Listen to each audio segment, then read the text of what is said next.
Baik, Assalamualaikum warahmatullahi wabarakatuh. Salam literasi, semangat belajar, dan tetap bahagia.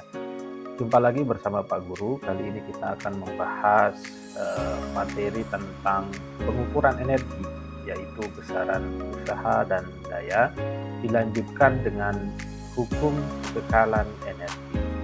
Energi itu merupakan kemampuan untuk melakukan usaha, ya. Jadi ilustrasinya di sini sebuah mobil, ya, yang bergerak itu dikatakan melakukan usaha akibat gaya penggerak mesin yang menyebabkan perpindahan. Ya, jadi usaha itu dilakukan oleh mesin mobil sehingga mobil mampu bergerak yang menyebabkan adanya perpindahan. Nah, segala sesuatu yang dapat melakukan usaha itu dikatakan memiliki energi, ya. Jadi sekali lagi, segala sesuatu yang dapat melakukan usaha itu dikatakan memiliki energi. Seperti contoh tadi, mobil dapat bergerak karena usaha yang dilakukan oleh mesin yang ada di dalam mobil, sehingga dikatakan mesin itu mempunyai energi, ya.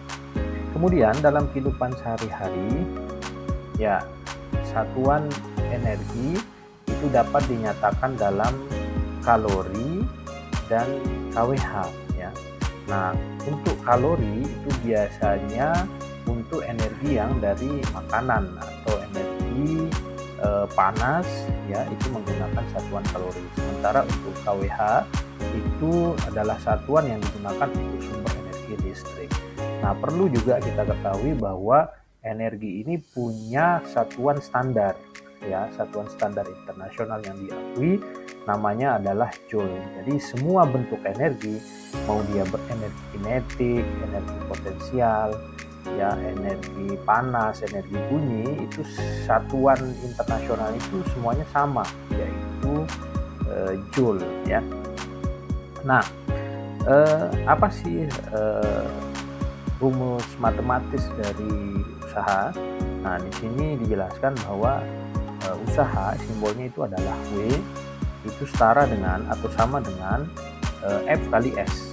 Ya, F adalah gaya.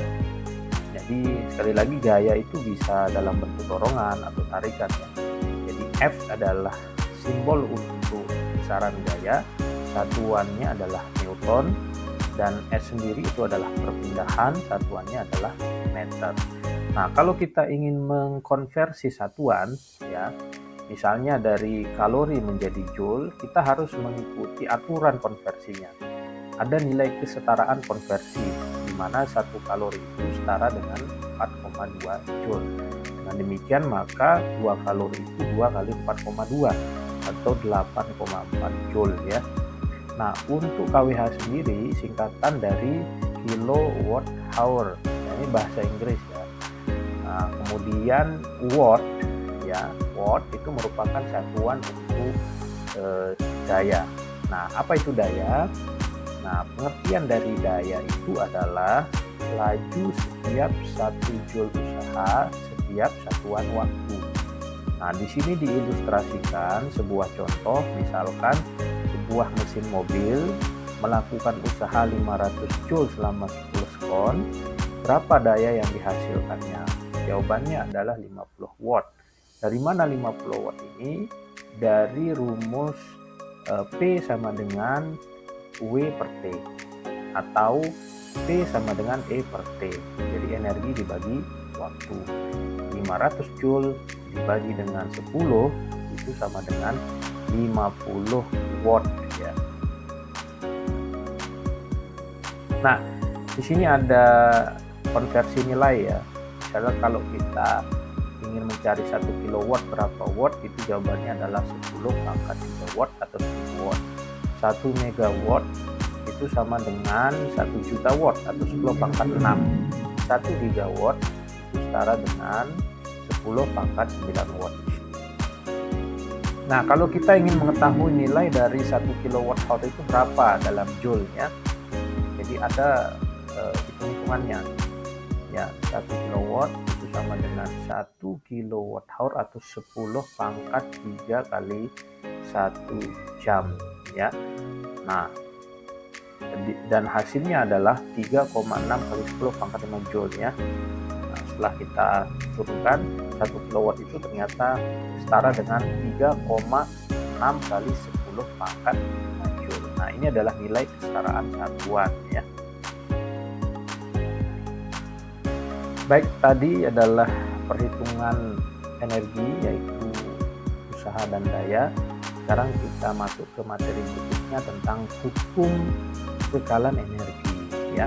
Jadi untuk kita ketahui bahwa energi itu tidak dapat diciptakan dan tidak dapat dimusnahkan ya, tetapi energi itu hanya dapat diubah ya, dari satu bentuk ke bentuk yang lain. Nah, perubahan energi istilahnya adalah transformasi energi ya. Jadi energi itu dapat berubah dari bentuk yang satu ke bentuk yang lain. Sebagai contoh misalnya lampu pijar, lampu tidur itu mengubah energi listrik menjadi energi cahaya. Nah, atau permainan perosotannya itu mengubah energi kimia dari makanan menjadi energi gerak ketika kita beraktivitas ya. Makanya ketika kita beraktivitas yang banyak, bergerak yang agresif yang banyak, itu biasanya kita cepat lapar. Kenapa? Karena energi kimia dalam tubuh kita ini diubah menjadi energi gerak sehingga itu yang membuat kita cepat lapar ya. Nah, ini beberapa contoh real atau contoh nyata perubahan energi dalam realita atau kehidupan sehari-hari ya. Ketika menyetrika itu terjadi perubahan energi listrik menjadi energi panas, mobil yang bergerak mengubah energi panas yang dihasilkan dari pembakaran di ruang mesin menjadi energi gerak. Kemudian kipas angin yang berputar itu mengubah energi listrik menjadi energi gerak. Bahkan tumbuhan itu menyerap energi cahaya matahari diubah menjadi energi kimia melalui proses yang namanya fotosintesis. Nah, prinsip-prinsip yang penting yang perlu kita perhatikan dalam konversi energi itu antara lain bahwa tidak ada energi yang hilang ya. Sekali lagi, tidak ada energi yang hilang dalam transformasi energi. Yang ada adalah energi itu berubah bentuk dari satu bentuk ke bentuk yang lain. Kemudian dalam setiap transformasi energi itu sebagian energi itu biasanya berubah menjadi panas ya. Misalkan tadi ya, lampu pijar selain menjadi cahaya, listrik itu sebagian energinya diubah menjadi panas ya. Atau handphone kita yang sering kita gunakan sehari-hari itu kan ada panasnya ya. Jadi listrik di dalam baterai itu diubah sebagian menjadi energi cahaya, kemudian diubah juga menjadi energi panas ya. Ketika suara itu keluar dari speaker handphone berarti itu ada energi bunyi ya yang dihasilkan. Nah, jadi kemudian transport energi yang efisien itu sangat penting dalam teknologi, apalagi di zaman sekarang ini semua pabrikan itu berlomba-lomba untuk membuat mesin yang efisien ya. Nah, kita bahas apa itu efisiensi ya. Efisiensi itu adalah rasio dari energi yang keluar yang berguna dibagi dengan energi masuk kali 100%, atau secara matematisnya efisiensi itu adalah E keluar dibagi E masuk dikali 100% ya. Jadi semakin tinggi nilai efisiensi mesin, maka mesin itu dianggap makin irit ya, makin berkualitas ya. Nah, anak-anak sekalian ya, untuk makin memperdalam konsep kalian di sini ada 3 contoh soal yang kita akan bahas satu persatu ya. Yang pertama contoh soalnya bunyinya sebuah bola dijatuhkan dari ketinggian tertentu ya. Jelaskan perubahan bentuk energi yang terjadi. Nah, ini terkait dengan perubahan energinya, soal nomor 1. Yang kedua itu ada setrika listrik menggunakan energi sebesar 600 1000 Joule selama 10 menit. Nah, berapa daya listrik yang digunakan oleh setrika tersebut ya. Pertanyaan tentang daya untuk soal nomor 2. Kemudian yang ketiga itu adalah sebuah mesin uap menerima energi panas sebesar 5000 Joule dan menghasilkan kerja mekanik sebesar 1500 Joule. Nah, ini pertanyaan tentang efisiensi mesin. Artinya energi yang diberikan 5000 tetapi yang digunakan untuk kerja hanya 1500. Nah, apakah mesin ini dikatakan efisien? Berapa efisiensinya? Kita bahas ya.